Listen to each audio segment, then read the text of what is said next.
Buenas tardes a todas y a todos y bienvenidos a la Fundación Ortega Marañón y este Salón de Actos María de Maeztu.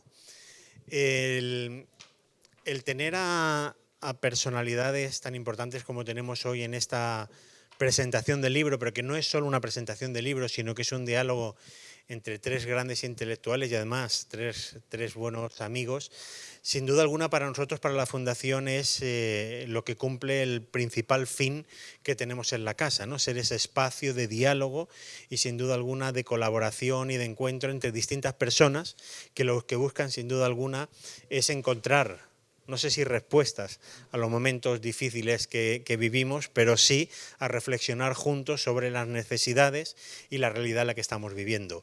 Hoy, además, gracias a la colaboración que tenemos con Galaxia Gutenberg, gracias Joan y gracias a Blanca por siempre traernos estos eventos, contamos con un plantel de personalidades y además con Sami Nair. Sami, de verdad, encantado. Gracias por venir, me hace mucha ilusión porque además tuve la oportunidad de verte en Valencia en alguno de los eventos y tenerte hoy aquí es fantástico, ¿no? Y luego a dos buenos amigos, Andrea Ricci, que estuvo hace poquito aquí presentando su libro, y María, que siempre nos ha estado apoyando y además siempre aporta esa visión, sin duda alguna, tan importante sobre la construcción europea, sobre la visión de Europa. Por lo tanto, bienvenidos y sin duda alguna disfrutaremos todos de este gran evento que es sin duda alguna la presentación de este libro y este libro que es a mí, de verdad que es fantástico.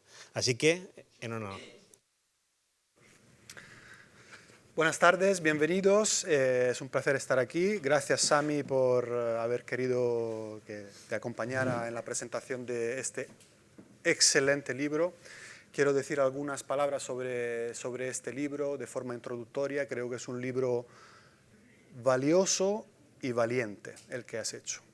Es valioso porque creo que en un momento realmente difícil de la historia de Europa y del mundo aportas un caudal extraordinario de ideas que contribuyen, a mi juicio, mucho a ese renacimiento, para utilizar una palabra a la que tú recurres al principio, durante y al final de tu libro, ese renacimiento europeo que es absolutamente necesario para que Europa y los europeos, las personas, insistes mucho en las personas, los ciudadanos europeos puedan estar en este nuevo mundo tan difícil con derechos, con prosperidad, con esperanza. Necesitamos repensar para ese renacimiento y este libro aporta un caudal extraordinario de ideas para ese renacimiento que debemos construir juntos. Pero además de valioso, yo creo que también valiente. Has escrito un libro valiente por varios motivos.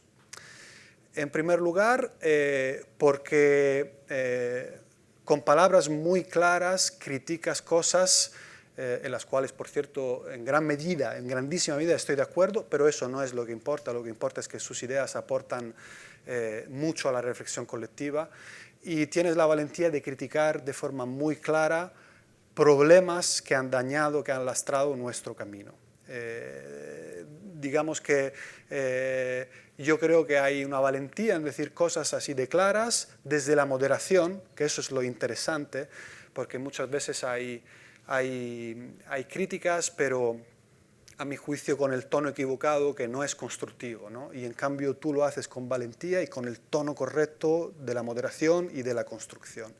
Pero valiente también, a mi juicio, a nivel intelectual, porque es un libro que aborda con una enorme amplitud de mirada a los problemas a los que nos enfrentamos, de forma retrospectiva.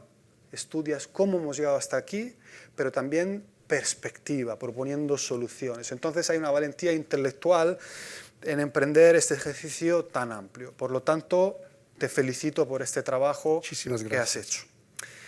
Dicho lo cual, abro sin más nuestra conversación con mucho gusto y me gustaría empezar por un aspecto que yo creo que es esencial en tu propuesta interpretativa, y es la cuestión de cómo nos ha fallado la Europa social en estas últimas décadas. Ha habido ahí un problema enorme. Quiero de hecho leer un pequeñísimo fragmento que yo creo que es muy significativo y que nos sirve para empezar el debate. Escribes: 4 décadas de desapego de los anhelos de las clases populares por parte de los grupos dirigentes han alimentado la crisis de legitimidad y confianza en el proyecto europeo.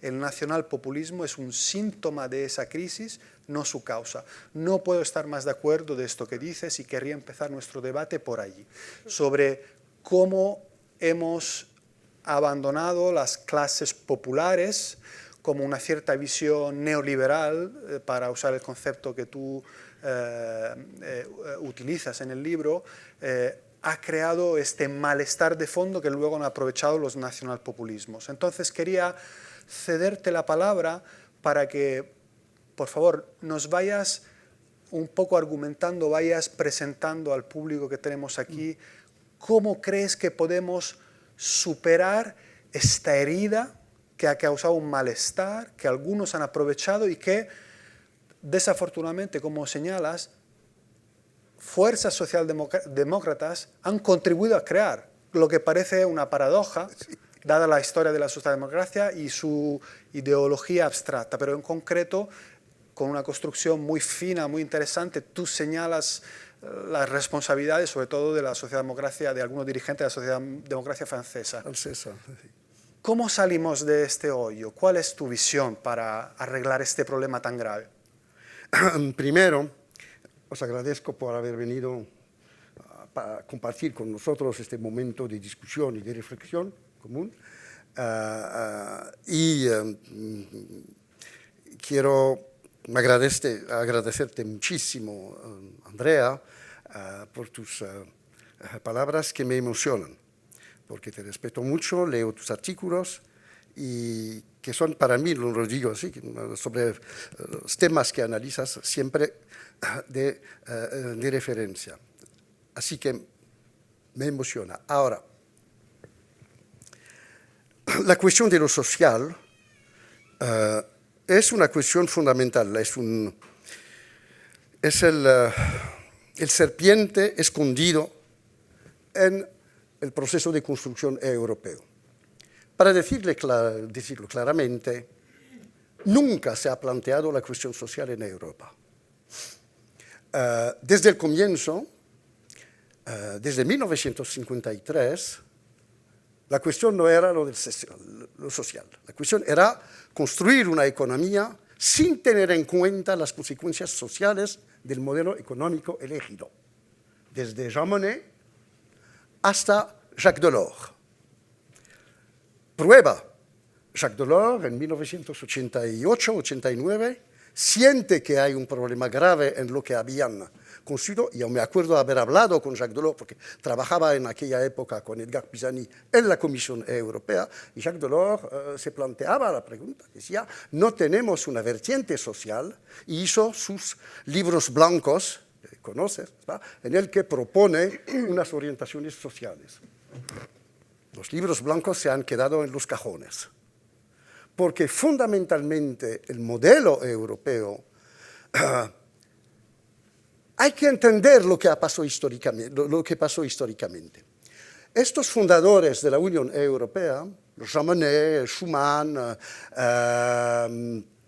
los belgas, los alemanes, los italianos, Gasperi y toda esa gente que se pusieron, estaban realizando un milagro, pero casi a escondida del resto de las élites políticas europeas. No confiaban en nada, no pensaban tener éxito. Y detrás de Jean Monnet estaban luchando cada día, etcétera, para poder existir y para hacer avanzar a través de sus ideas la unión económica de Europa, en aquella época no de Europa, en aquella época esencialmente el problema esencial era las relaciones entre Francia y Alemania. Y una de las obsesiones de Jean Monnet era nunca volver a la guerra, y la primera cosa que hay que hacer es encontrar un acuerdo que ha sido la base del Tratado de Roma, un acuerdo entre Francia y Alemania para gestionar en común la siderurgia de la Ruhr y la siderurgia del norte de Francia, del norte-este de Francia, que eran las zonas que daban a los dos países las herramientas para fabricar armas. Es muy importante, no se sabe, pero ha sido un elemento fundamental, digamos, en el pensamiento de Jean Monnet. Su idea, tengo que quitar lo que puede provocar nuevos enfrentamientos y vamos a gestionarlos juntos. Y no ha sido fácil. Para decirlo de otra manera, el problema era construir una unificación económica, construir una economía. Lo social es para los estados. Que cada Estado, porque Jean Monnet nunca ha sido, digamos, federalista en el sentido político, tenía esta perspectiva, pero sabía que era imposible en aquella época y todavía, a mí me parece, todavía imposible. Lo que no significa que no tenemos que ir ahí, no significa que no tenemos que defender esa idea, pero es muy difícil. Entonces, lo social, como consecuencia de la economía que construyen, pero no, la Comisión de Bruselas y las instituciones europeas no tienen que meterse en lo social. Me acuerdo, experiencia personal, en 1988-89, en la Comisión Europea, cuando el debate sobre el euro, los ingleses abogando por el hard ECU, los franceses por un ECU, digamos, controlado, y los alemanes abogando por nada, porque no les interesaba en realidad. Entraron en el debate sobre la moneda porque Mitterrand les puso el cuchillo aquí y ellos no querían. Hubo varios intelectuales, diputados, que planteaban el problema. La respuesta era la siguiente. Lo social, pero nosotros tenemos relaciones con sindicatos y estamos financiando a los sindicatos europeos y ellos llevan lo social. Nada que ver con la estrategia económica de la Unión. Y hemos seguido así.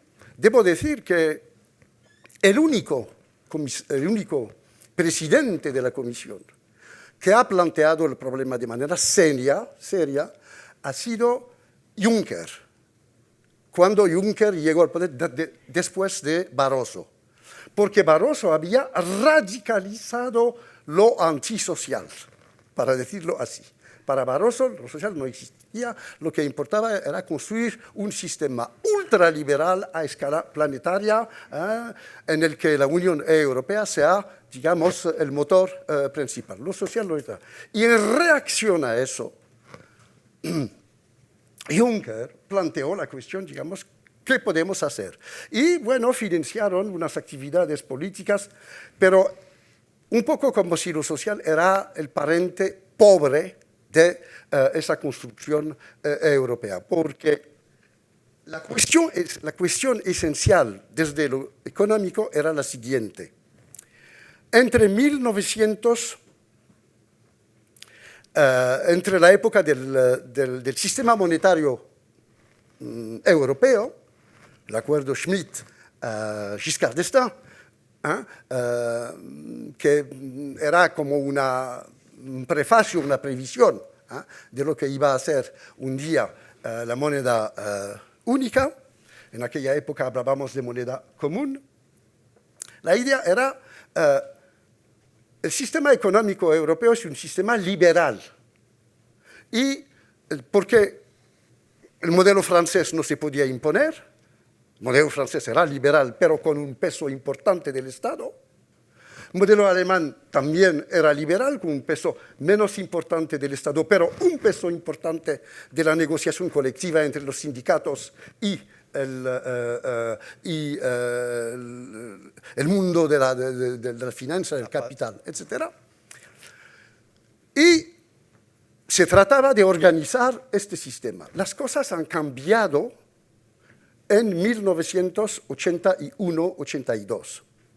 Primero, para Francia, la izquierda gana las elecciones y llega al poder con un programa anticíclico, hablo bajo el control de Joaquín Estefanía, que está aquí, con un programa que consistía a relanzar con inversiones, nacionalizando las empresas, incluso el crédito. Hemos pensado en nacionalizar el crédito y todo eso. cuando al mismo tiempo Margaret Thatcher y Reagan estaban organizando un sistema ultraliberal, primero de relaciones entre ellos y que querían evidentemente expandir. Los alemanes inmediatamente tomaron posición a favor de este sistema, inmediatamente. Decidieron que el porvenir era en el sistema liberal y no en un sistema mixto. Pero se trataba siempre, digamos, de un liberalismo moderado, de un liberalismo que tomaba en cuenta las consecuencias sociales de la economía. A partir de 1983, Francia cambia de rumbo y entra de lleno en la estrategia liberal, pero entra a la francesa.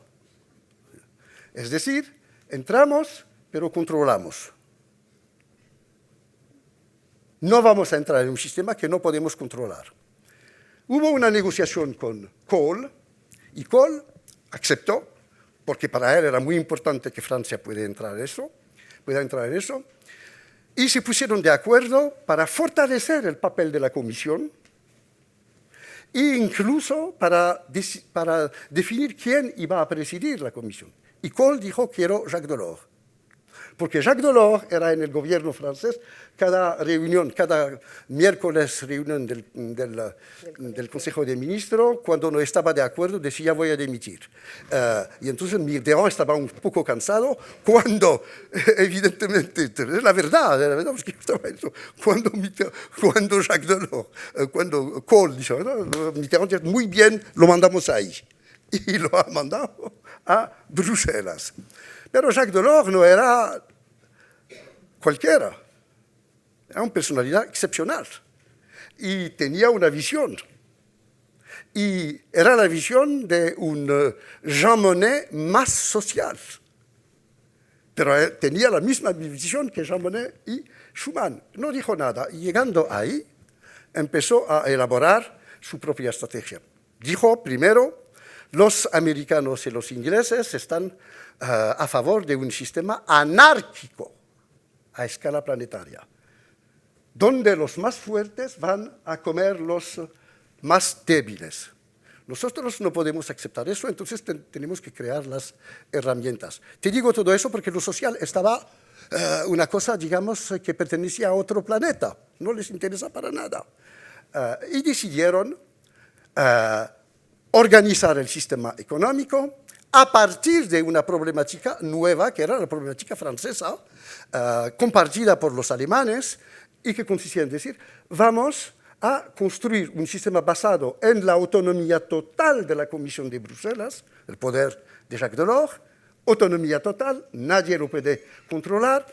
Vamos a pedir al Consejo Europeo que otorgue el derecho de iniciativa a la Comisión Europea, y para cerrar todo eso,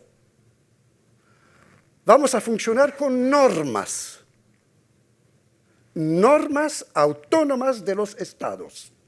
De ahí el trabajo permanente de los comisarios europeos y de la administración de Bruselas, que consiste en cada día fabricar centenares y centenares de normas que sobre todo, las botellas, sobre absolutamente todo, que mandan a los estados, independientemente de lo que los estados pueden decir. Entonces se dedicaron a construir un sistema neoliberal basado en el poder de las normas utilizadas y defendidas evidentemente por la Comisión de Bruselas. Y hay muchos textos que demuestran que en los años 80 no había acuerdo sobre eso. Cuando la cuestión se planteó a François Mitterrand sobre eso, estamos dando todo el poder económico, sabiendo que la economía tiene consecuencias sociales, a una comisión sin control, a tecnócratas que no tienen control. Respuesta de Mitterrand, está en todos los libros, es una paréntesis liberal. Es una paréntesis que tardará probablemente unos años, pero volveremos a una concepción basada en, digamos, una problemática táctica, estatal y social. Porque, ¿cuál es la diferencia? Y termino con eso.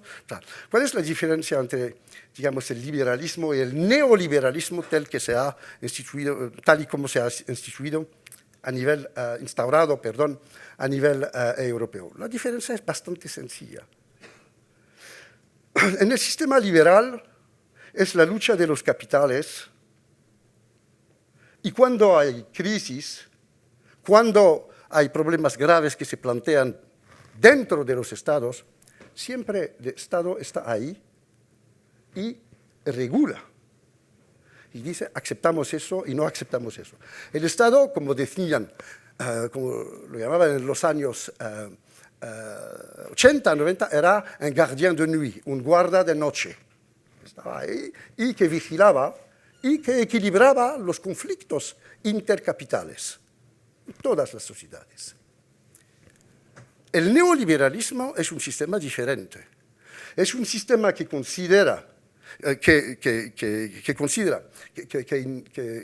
define la actividad económica como una actividad totalmente autónoma, normativa y que se impone a los estados.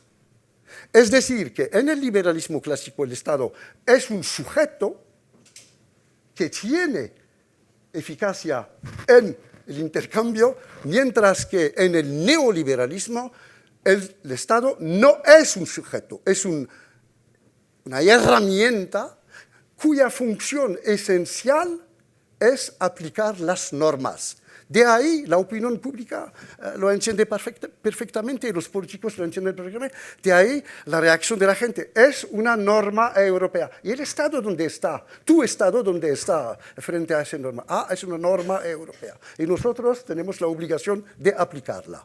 Es la gran diferencia fundamentalmente. De ahí la definición del poder europeo, del poder económico europeo, como un poder normativo, como un poder que organiza normas y funciona con normas. Y lo social era el parente pobre, nunca ha existido.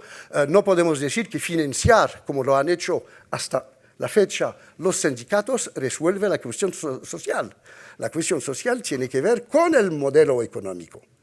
Y hubo muchos otros aspectos que no puedo analizar aquí, probablemente lo haremos en la discusión, que han fortalecido ese sistema y que hace que hoy lo social es únicamente, como dirías, retórico. En cada elecciones, cada 5 años, los partidos de izquierda hablan de lo social, pero nadie sabe lo que podría ser lo social en Europa. Y los de frente, la derecha, los conservadores, le importa, que me perdonen la expresión, le importa un pepino lo social, no es el problema. El problema es construir grandes polos económicos, etc. No sé si te he respondido, pero las cosas se presentan así. Sí, ahí la única cuestión es cómo se articula esto ahora, profesor, con una variedad tal de sistemas políticos, bueno, sobre todo de gobiernos, donde, por ejemplo, ¿no? los gobiernos socialistas pues podrían izar más esa bandera, ¿no? De la Europa social, que como tú dices, ¿no? es la gran olvidada de la construcción de la Unión Europea, pero en este momento tiene solo 4 Estados miembros que todavía tienen a día de hoy un gobierno socialista. Tienes 5 o 6, ¿no? Que ya tienen un gobierno de una derecha más dura, y luego todos los demás pues cuentan con alianzas de derecha y derecha más ultra, ¿no? Entonces, esa vuelta al Estado no es tan fácil. O sea, que ahí quizás un poco, ¿no? Porque desde luego de acuerdo no se van a poner. Hombre, la comisión de alguna manera y esos funcionarios pues pueden garantizar una cierta estabilidad, no van a avanzar con la Europa social, pero ¿crees que pueden colaborar a que se pongan de acuerdo o tú crees que deben de ser los... A partir del momento en el que nos ponemos de acuerdo para tener una economía común, en realidad los 2 textos fundamentales son el Acta Única y el Tratado de Maastricht.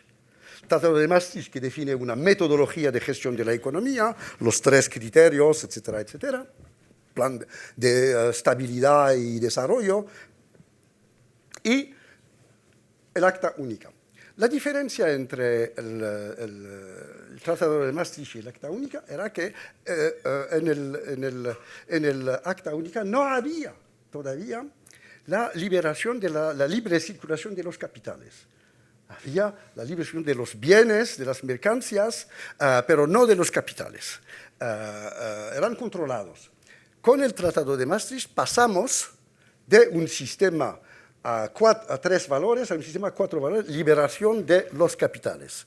Lo que significa que en todos los países europeos había en realidad, y Enrique Letta hoy en su informe dice, no hemos ido bastante lejos en la liberación de los capitales, tenemos que hoy racionalizar este funcionamiento de los capitales para tener una verdadera estrategia pro capital a nivel europeo y competir a escala internacional. Esa es la esencia del informe de Letta, ¿no? Antes de Draghi. Bien.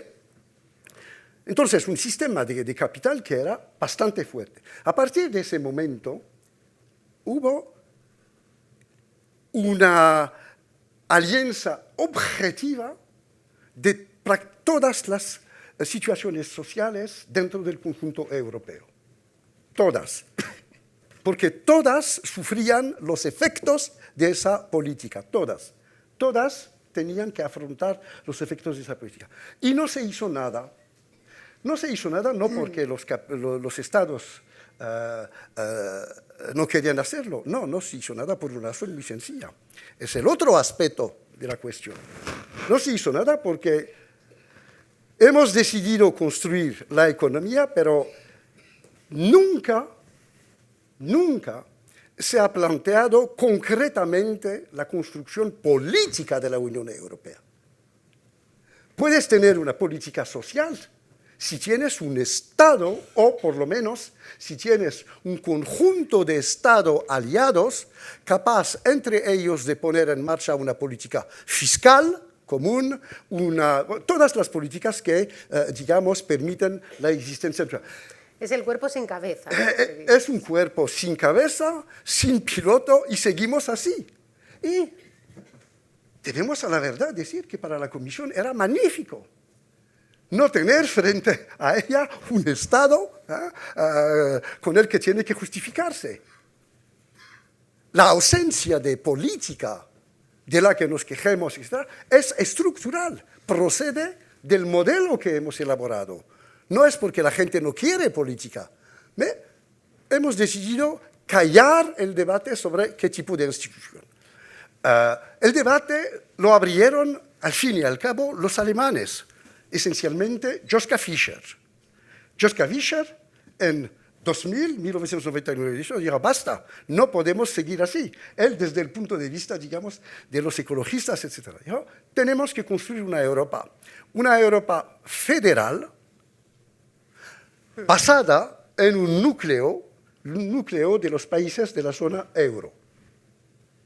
Y el resto, la ampliación, etcétera, fuera de eso, pero no vamos a afrontar más la ampliación para complicar aún más los problemas. Tenemos que crear una federación política.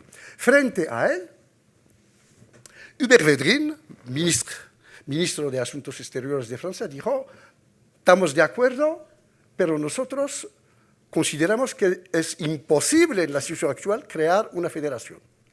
Porque hay elementos de soberanías que nosotros en esta fase de la construcción europea no podemos poner en juego. No podemos poner en juego la bomba atómica, no podemos poner en juego nuestro sistema de defensa, no podemos poner en juego nuestro sistema financiero, etcétera, etcétera. Entonces, vamos a ver si podemos encontrar una solución para avanzar a una Europa que sea sui generis, es decir, una Europa singular, una Europa particular, que nunca ha existido. Serán los Estados Unidos de Europa, pero no según el modelo de los Estados Unidos de América. Por una razón muy sencilla, es que los Estados Unidos americanos se construyeron tras una guerra civil y nosotros no tenemos guerra civil. Hemos tenido guerras y no queremos repetir esas guerras civiles. Y la diferencia del proyecto europeo con todos los proyectos en el resto del mundo es que es un proyecto voluntario. Es la mejor idea que los europeos han tenido, lo digo en este libro, desde el siglo XVIII. La mejor idea y la más importante del mundo, que las naciones se pongan juntos para construir algo. Y hubo durante 3 años un debate importante. Jürgen Habermas ha entrado en ese debate, grandes intelectuales han entrado en ese debate, nosotros mismos en varias revistas hemos, digamos, participado en ese debate y después todo cayó, desapareció. Y hasta la fecha no hablan de construcción política de Europa, ni hablar de eso a la señora von Leyen, porque sería perder su poder. Entonces, estamos frente a una situación de parálisis que conviene mucho a los Estados, porque permite a la vez a la Comisión seguir dominando a través del sistema de norma creada el conjunto europeo y permite a los Estados-naciones decir, eso es de soberanía nacional, eso lo aceptamos como soberanía de Europa, pero tienen la llave, los dos que tienen la llave no quieren avanzar hacia una autoridad política. Y solo una autoridad política puede resolver lo social. Por eso digo en este libro, tenemos que crear, saber cómo podemos avanzar hacia ahí. Y yo pienso, y termino con eso, María, es que yo pienso que primero debemos, si queremos ir hacia una política social, debemos reformar los estatutos del Banco Central. Yo considero que hay que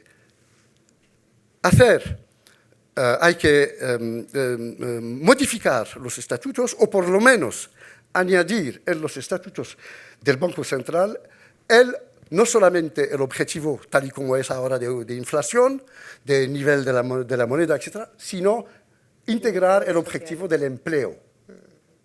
Es fundamental.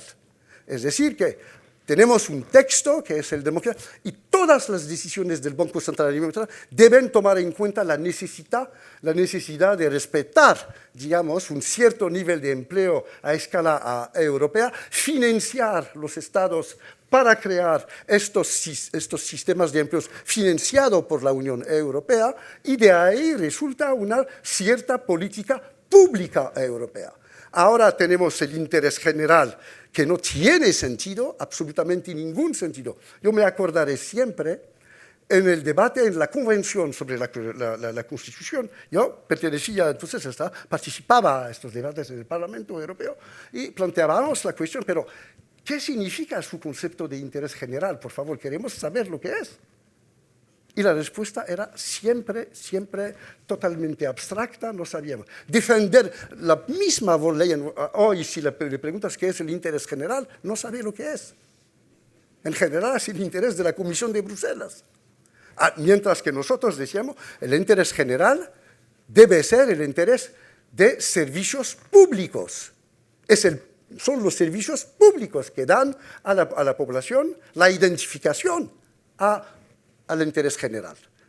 Estáis planteando la cuestión de la finalidad cuando queréis olvidar el camino para llegar ahí. Y el camino son los servicios públicos europeos, a través de políticas sociales, etcétera, etcétera. Bien, estamos en esta situación, creo que será muy difícil, digamos, de cambiar las cosas, pero el tema de la introducción del objetivo del empleo en el Banco Central, por supuesto, cuando se plantea este tema con los banqueros, se ponen nerviosos. Dicen, ¿cómo? Los estados van a imponernos, digamos, políticas públicas de empleos a nivel europeo, ni hablar, no es nuestra función.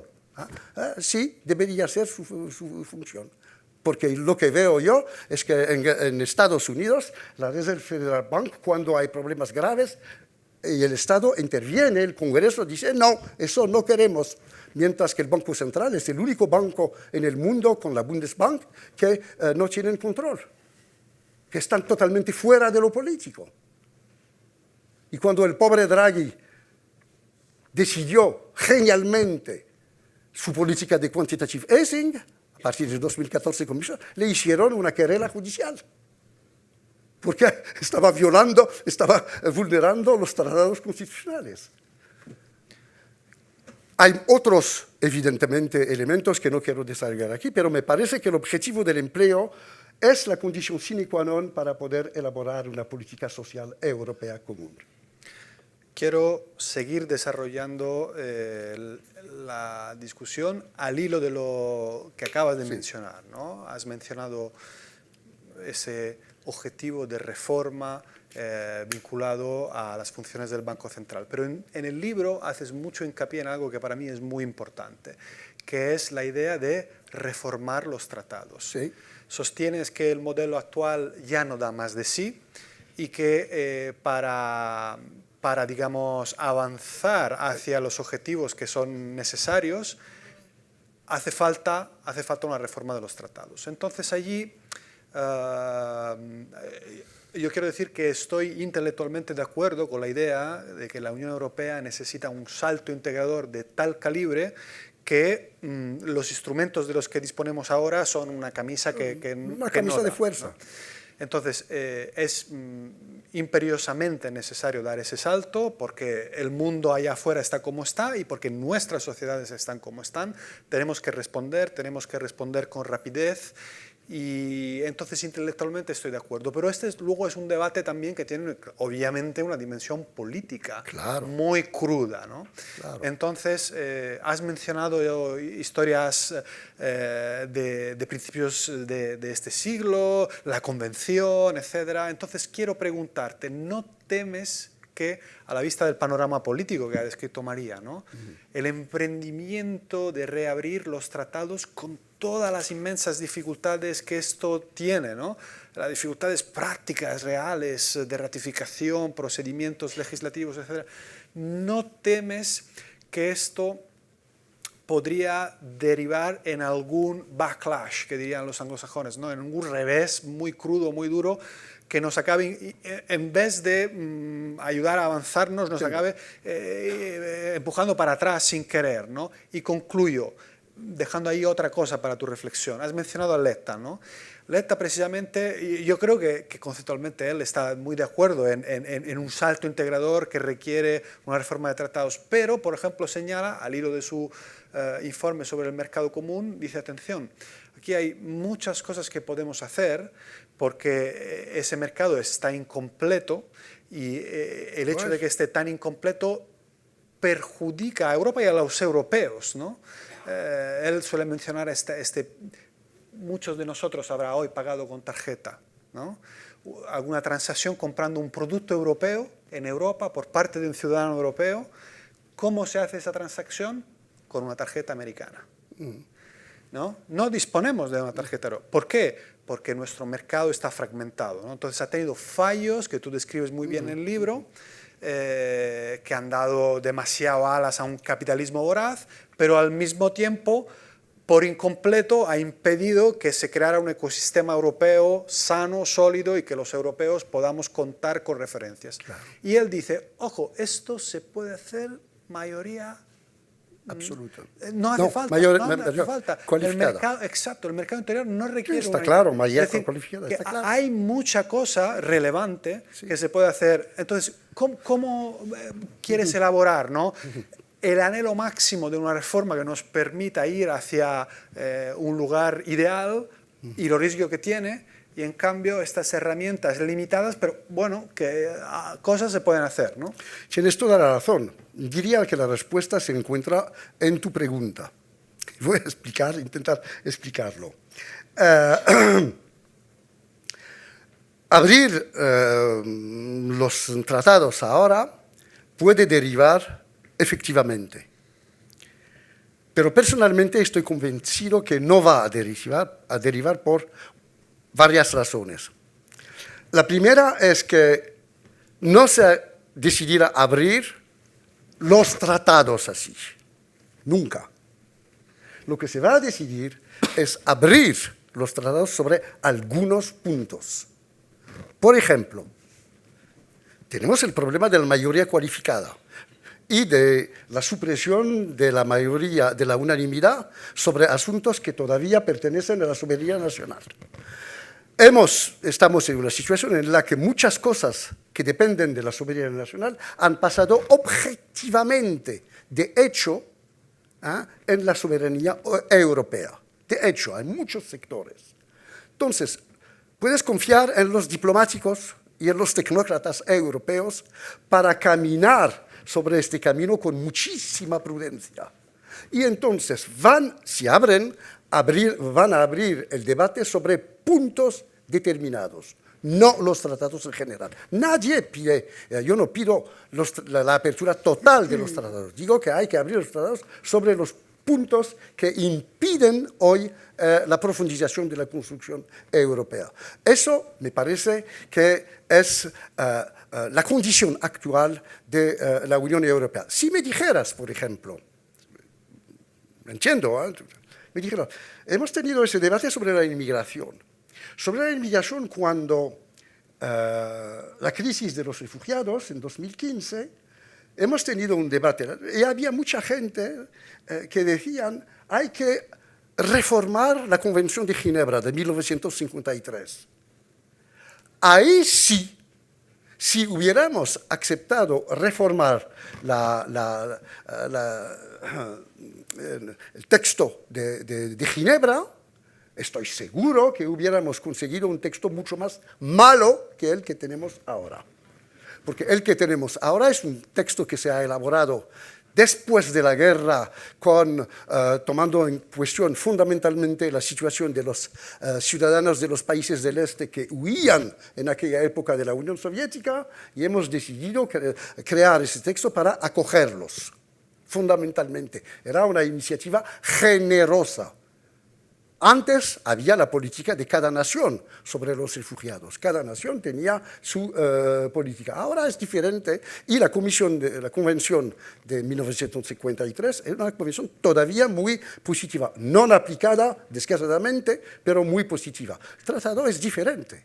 Es totalmente diferente, no solo porque, y es el segundo aspecto de mi respuesta, no solo porque hay que confiar en que los especialistas, los diplomáticos, etcétera, sabrán dónde, digamos, hay que tocar el texto, y será evidentemente una negociación intergubernamental antes de entrar en la sala común. No sencilla. Evidentemente, tú has tenido responsabilidad, lo sabes. Entonces, yo participé en estas cosas también. Entonces, es en otras salas que se deciden las cosas y llegamos ahí, estamos de acuerdo y pasamos. Bien, puedes confiar en la cooperación intergubernamental para avanzar en este sentido. Y eso creo que es un elemento, digamos, inevitable, porque el segundo aspecto de la necesidad de reformar, y los gobiernos lo saben, es que no avanzamos. Ahora la mayoría absoluta, la mayoría, digamos, la unanimidad, es un freno sobre muchos puntos. Y la cuestión es, si seguimos ante este freno, mejor parar todo, porque son problemas gravísimos para la construcción europea. Es decir, que hay una presión objetiva de la situación objetiva que generará inevitablemente una modificación de los tratados. Inevitablemente. He visto que, por ejemplo, Merkel varias veces dijo, sobre todo cuando la crisis económica, dijo probablemente tendremos que modificar los tratados. Y en la crisis de la COVID, dijo también eso.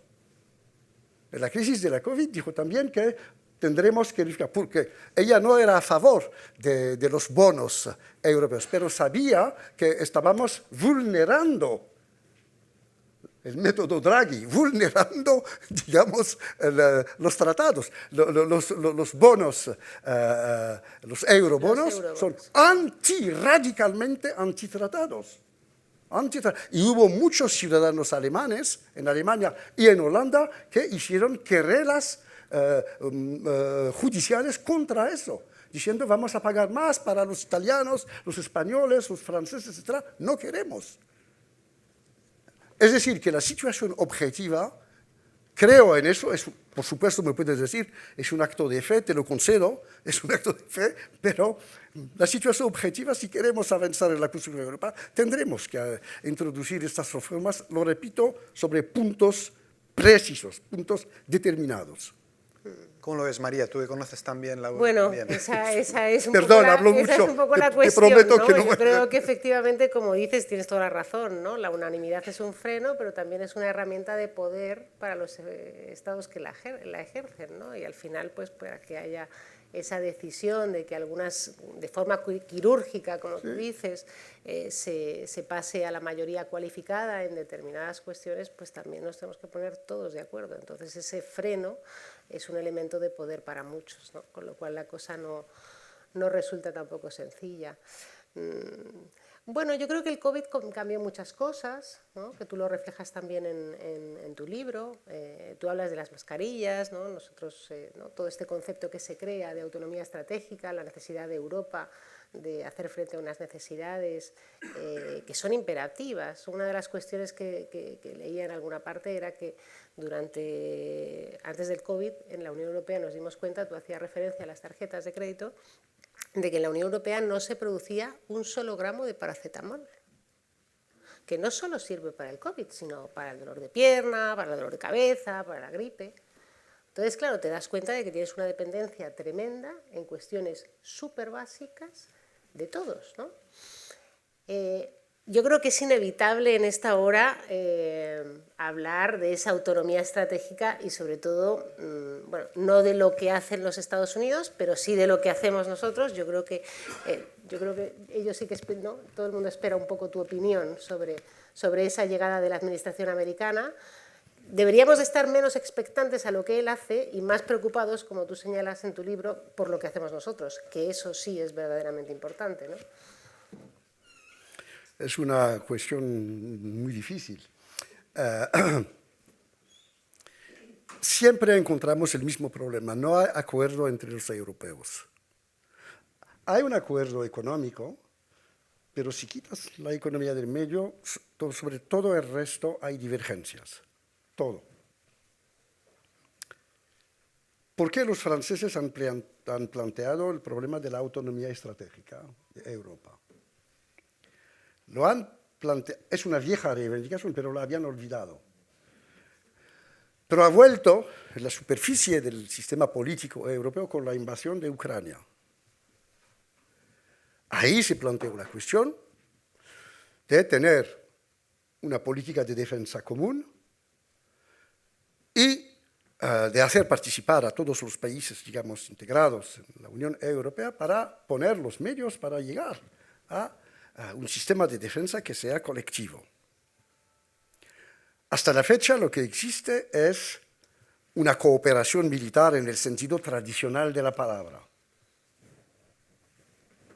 Reuniones entre jefes entre ministros de defensa, colaboración entre sectores de los ejércitos, la aviación, la marina, etc., hacen cosas juntos, pero todo eso es cosmético. Es decir, que no tiene verdaderamente eficacia. Los franceses dijeron, Macron, fíjate, recupera la tradición gaullista y dice, necesitamos una defensa europea autónoma y estratégica. Autónoma significa que no depende de nadie, sino de los europeos. Y estratégica significa que es una defensa todo, como se dice en francés, tout azimut, en todas las direcciones, no únicamente en una dirección. No sé si me entendéis bien. Es decir, una defensa real, total, y que pueda intervenir en todos los campos. Lo que significa que necesitamos poner muchísimo dinero en ello. Y crear lo que falta, crear una industria militar europea común, para no depender del extranjero. Es decir, específicamente de los Estados Unidos. Unidos. Nosotros queremos, dice Macron, una defensa cuya cadena de valor sea total, desde el inicio hasta el fin, desde las materias primas hasta las balas o hasta los cohetes. Eso lo que ocurre es que solo lo puede hacer Francia. Sí. No, pero estoy Que hay explicando. esa parte. Estoy explicando eso. Entonces, es la concepción de Francia. La concepción de los otros países, en particular de Alemania y de Polonia, es diferente. Polonia juega un papel hoy en día muy importante. Será una gran potencia, es innegable, esto está claro. Dicen, mira, no estamos en contra de una defensa común, pero nosotros no podemos abogar por una defensa autónoma estratégicamente, porque nuestros armamentos dependen de Estados Unidos.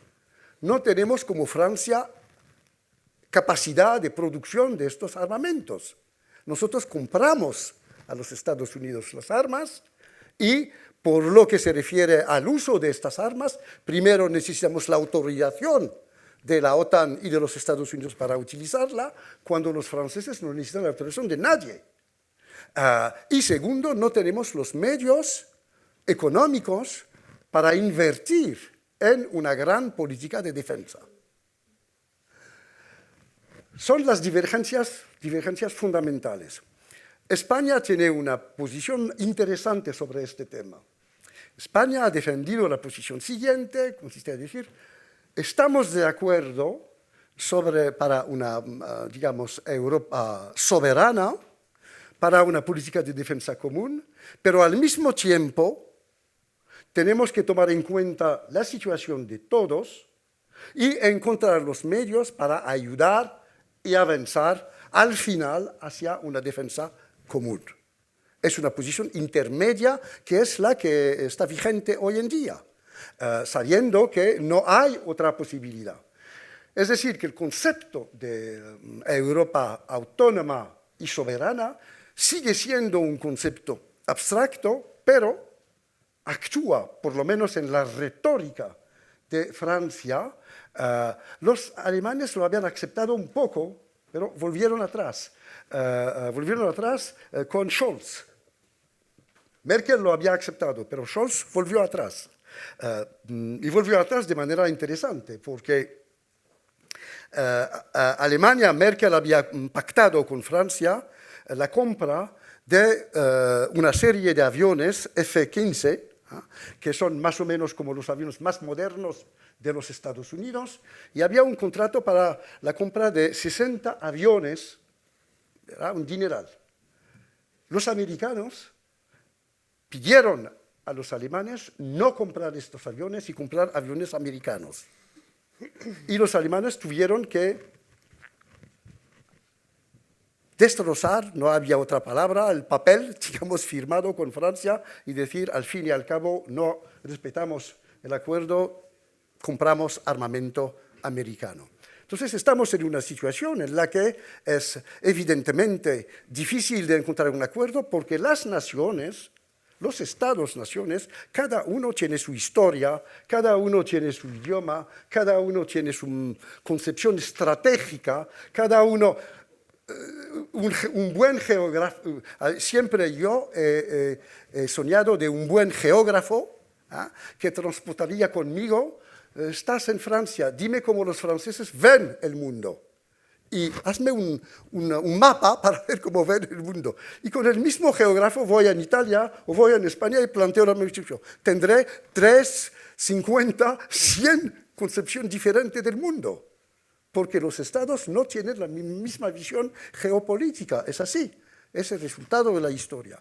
Entonces creo que la desgracia es que no avanzaremos rápidamente sobre la cuestión de la defensa, pero avanzaremos, eso sí, sobre la cuestión de la cooperación, sin hablar de lo que va a resultar, de lo que está actualmente ocurriendo con Ucrania, porque sí, al fin y al cabo, como era previsto desde el comienzo, lo digo sin pretensión, pero si te refieres a unos artículos que he escrito en febrero de 2023, cuando la agresión, decía, al fin y al cabo, todo eso no se va a solucionar, se va a acabar con un acuerdo entre Rusia y Estados Unidos. Estamos en ello, porque claramente los ucranianos no podían ganar la guerra. Era una vista, digamos, es imposible pensar que podían vencer a Rusia, porque por una razón muy sencilla. Rusia no tiene un ejército viejo, un ejército incapaz, lo ha demostrado,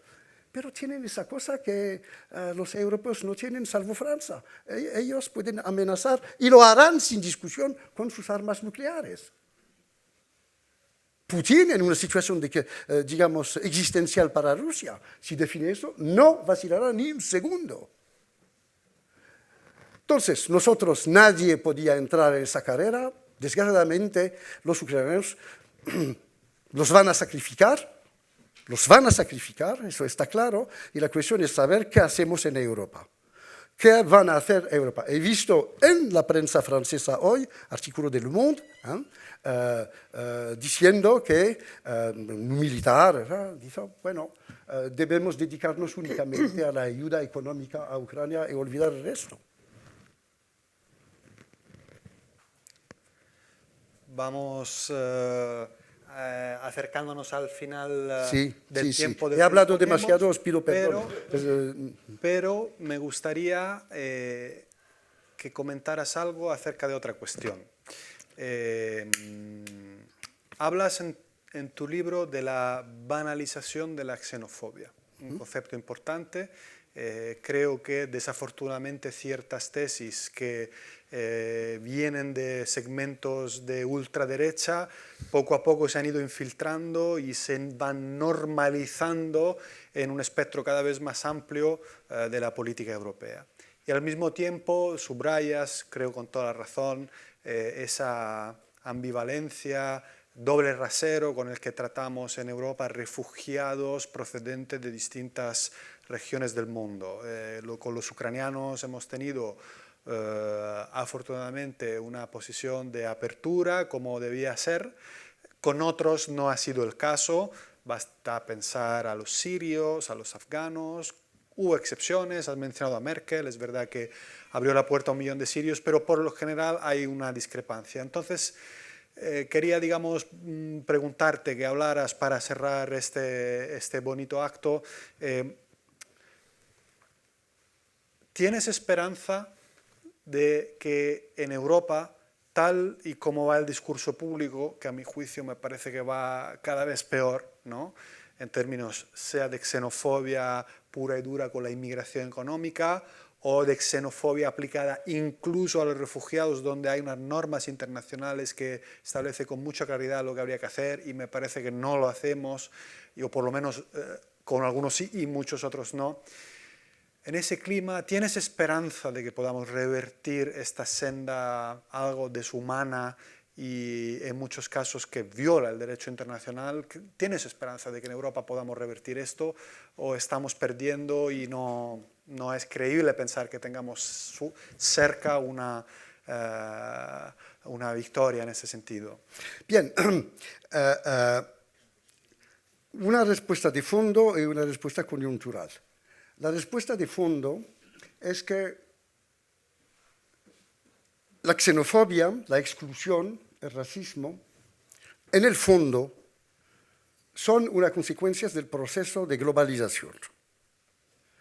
Mucho más exacerbado hoy que, por ejemplo, con la primera globalización a finales del siglo XIX, donde había también mucho racismo. Los italianos, por ejemplo, en Francia, han sufrido un racismo enorme entre 1890 y 2014. Era terrible, asesinaban a la gente en la calle.